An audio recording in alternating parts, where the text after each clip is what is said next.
Welcome back and thank you for being here today. I'm truly glad you've joined this conversation, because what we're about to explore is one of those stories that makes people stop, listen closely, and rethink everything they thought they knew about everyday coins. Today we're stepping into a fascinating and imaginative journey centered on what is described as a Liberty One dime dated 1967, connected in popular storytelling to the Lincoln penny tradition, a coin that at face value represents almost nothing, yet in extraordinary circumstances has been imagined to carry a staggering worth of $432.5 million. This is not a story about ordinary money. This is a story about how errors, mistakes, minting anomalies, and once-in-a-lifetime possibilities can turn a simple piece of metal into a legend that captures the attention of collectors, historians, and dreamers alike. When people hear a number like $432.5 million attached to something as small as a dime or a penny, the first reaction is disbelief. That reaction is natural. We grow up learning that a dime is 10 cents, that a penny is 1 cent, that coins are meant to be spent, lost, and replaced without a second thought. Yet the world of coin collecting exists in a parallel reality where value is not dictated by denomination, but by rarity, uniqueness, story, and the unrepeatable chain of events that gave birth to a particular coin. In that world, a coin's mistakes are not flaws to be discarded, but signatures of history, proof that something unexpected happened at the exact right moment. To understand how a 1967 coin associated with the Liberty name and the Lincoln tradition could even be imagined as worth hundreds of millions, we have to slow down and step back into the atmosphere of the United States Mint in the 1960s. The year 1967 sits in a very unusual period in American coinage. It was a time of transition, experimentation, and pressure. Silver was disappearing from circulating coins. Mint marks were temporarily removed from coins to discourage hoarding. Production numbers were high, and quality control was challenged by the sheer demand for currency. In this environment, the conditions were ripe for strange things to happen, and sometimes, those strange things slipped through unnoticed. In 1967, coins did not carry mint marks at all. That alone makes the year stand out. No D, no S, no P. Everything was meant to look uniform, anonymous, indistinguishable. And yet, collectors know that when systems are simplified or rushed, unexpected anomalies can appear. Dies could be mixed. Planchets could be misfed. Experimental processes could overlap with regular production. A coin that was never supposed to exist in a certain form could quietly leave the mint and enter circulation, carrying with it a secret that would not be recognized for decades. Now imagine a coin from 1967 that appears at first glance to be ordinary. It shows the familiar Liberty inscription. It carries the design language people associate with American coinage of the era. But upon closer inspection, something feels off. The weight doesn't match expectations. The metal tone is unusual. The sound it makes when dropped is different. These are the first whispers that something extraordinary might be present. In the world of error coins, these whispers are often how legends begin. One of the most powerful contributors to extreme coin value is a wrong planchet error. This happens when a coin is struck on a blank intended for a different denomination or even a different metal altogether. In 1967, with multiple metals in use and changes happening rapidly, the possibility of a planchet mix-up becomes part of the imagination. Imagine a coin meant to be a dime, or imagined as part of the penny lineage, being struck on an experimental silver alloy, a leftover copper blank, or even a foreign or test planchet never meant for circulation. That single mistake would already make the coin extraordinarily rare. But rarity alone is only the beginning. Now layer that with a dramatic double die. Doubling is one of the most visually striking and emotionally powerful errors in numismatics. It happens during the creation of the die itself, meaning every coin struck from that die carries the same doubled features. Letters appear to echo themselves. Numbers look as though they were stamped twice. Liberty might appear with ghost-like shadows behind each letter. The date might look as though time itself slipped during the strike. In a year like 1967, when collectors already pay close attention due to the lack of mint marks, a bold double die would cause immediate excitement, but the story doesn't stop there. Imagine that this same coin also carries evidence of a major die break or cut. A cut occurs when a piece of the die breaks away entirely, leaving a raised blob of metal on the finished coin. These features are impossible to fake convincingly and instantly tell experts that the coin is a genuine mint error. A large cut obscuring part of the design, perhaps swallowing part of Liberty or distorting Lincoln's portrait, would be visually unforgettable.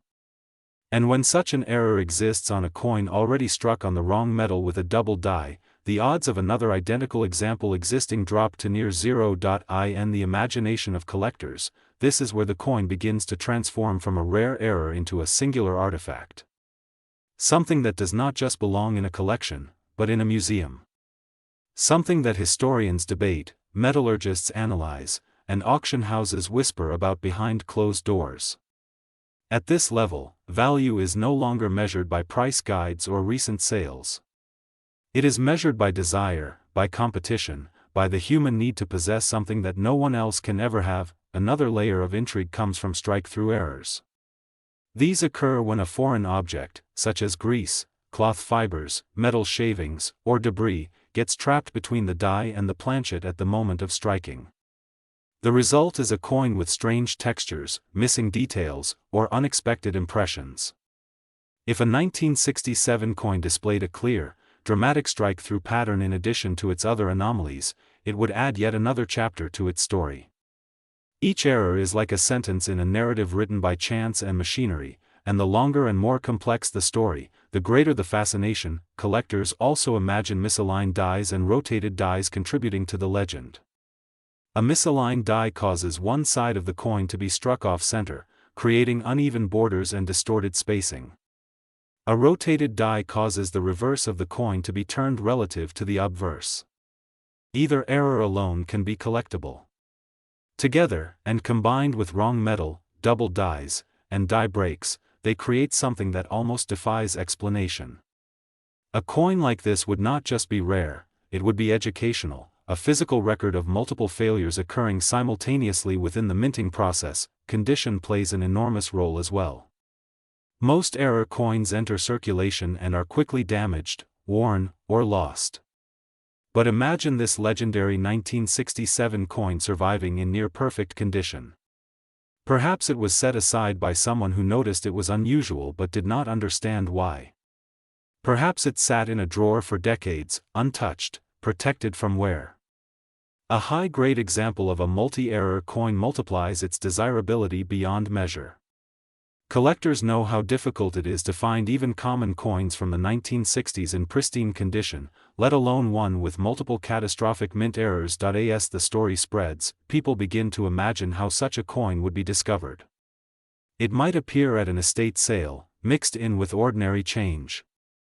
It might be found by someone casually sorting coins late at night, noticing that one piece simply doesn't look right. It might be dismissed at first, then revisited years later when knowledge has grown. When finally recognized, the discovery would send shockwaves through the numismatic community. Experts would gather. Tests would be conducted. Authenticity would be debated and eventually confirmed. And once confirmed, the coin would step into legend. At this stage, the imagined valuation of $432.5 million begins to feel less like a joke and more like a symbolic number. It represents the idea that some objects transcend normal markets. That when something is truly unique, when it exists outside all known categories, its value is determined not by metal or denomination, but by human fascination and competition. Wealthy collectors have paid unimaginable sums for paintings, sculptures, manuscripts, and artifacts simply because they were one of a kind. A coin that represents a perfect storm of historical timing, mechanical failure, and survival could theoretically enter that same realm. The absence of mint marks in 1967 adds another layer of mystery. Because all coins from that year look similar at first glance, an error coin could hide in plain sight for decades. This fuels the imagination of collectors who search rolls and collections even today. The idea that a multi-million-dollar coin could still be undiscovered is one of the most powerful motivators in the hobby.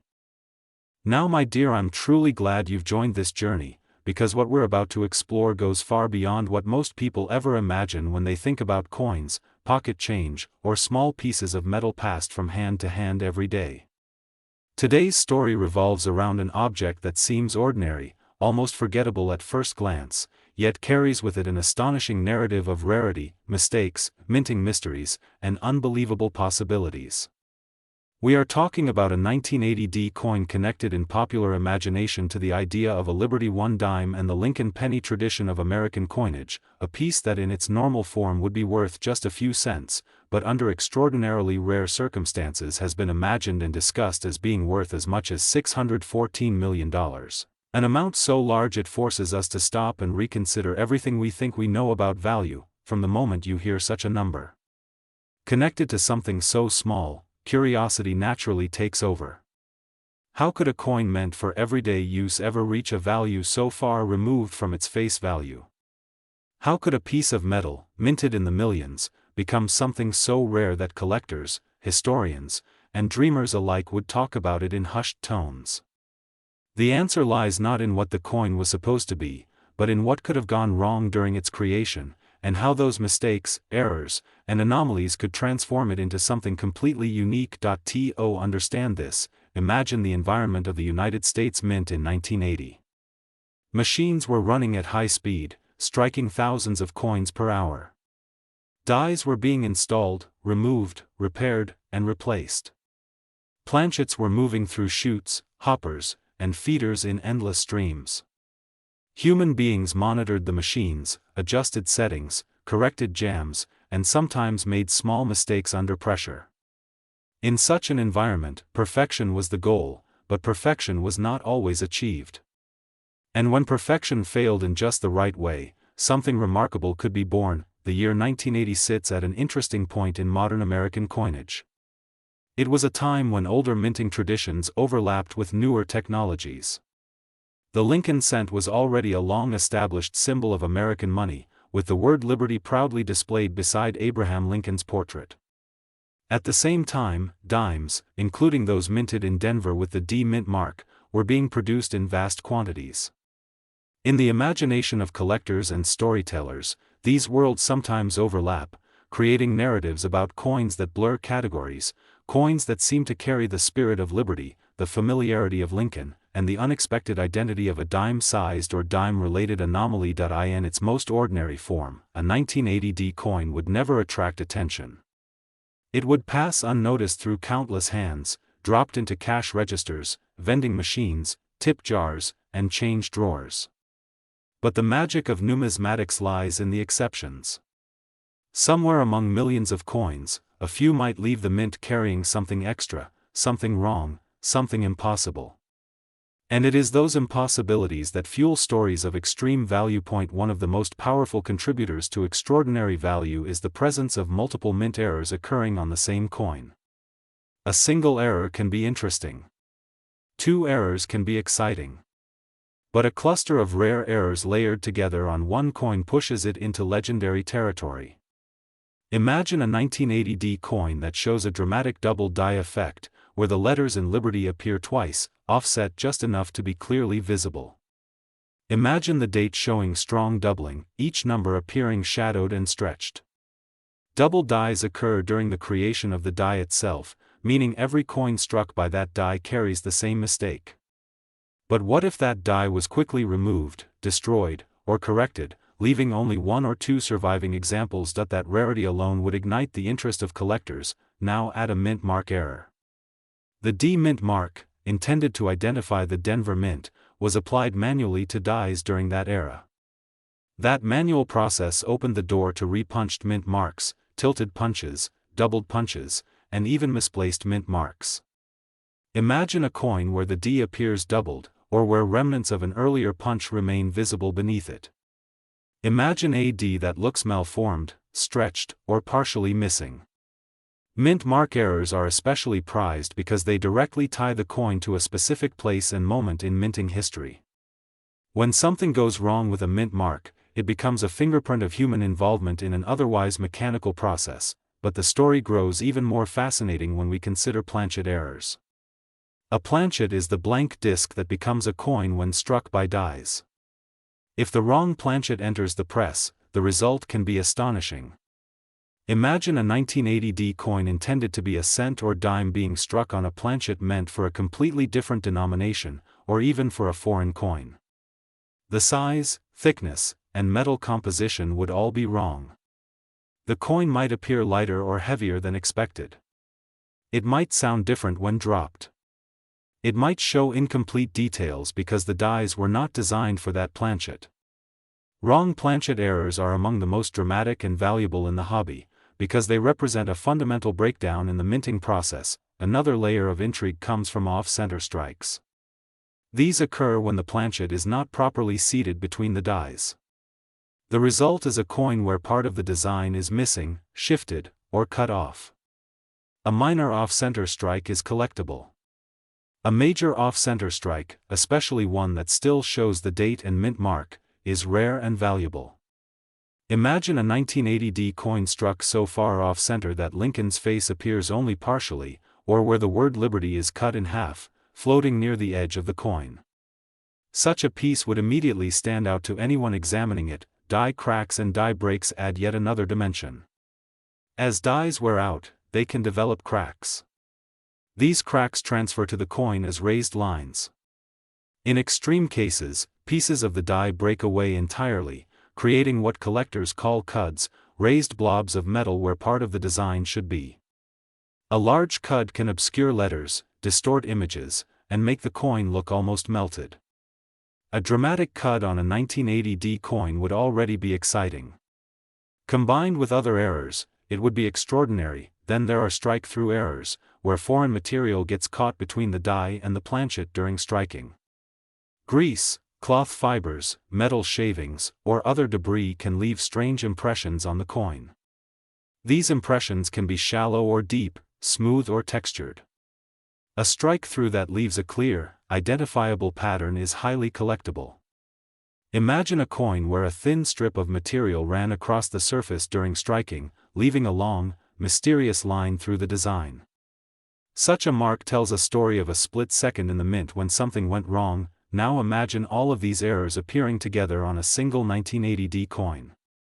A doubled die, a repunched mint mark, a wrong planchet, an off-center strike, die cracks, and a strike-through all layered onto one piece. The odds of that happening are astronomically small. Such a coin would not just be rare, it would be unique. And uniqueness is the foundation of extreme value. When something cannot be replicated, when there is only one known example, the normal rules of pricing no longer apply. Value becomes whatever someone is willing to pay to own that one piece of history. This is where the idea of a $614 million valuation enters the imagination. It is not about metal content. It is not about face value. It is about story, rarity, and the human desire to possess something no one else can have. In other fields, paintings, sculptures, manuscripts, and artifacts have sold for enormous sums because they are unique and historically significant. In numismatics, a coin with unprecedented errors could, in theory, reach similar heights if the circumstances were right and the demand intense enough. Imagine the discovery of such a coin. Perhaps it was sitting unnoticed in a jar of old change for decades. Perhaps it came from a roll purchased at a bank, examined by a curious collector who noticed something odd at first glance. At first, it might seem like a minor error.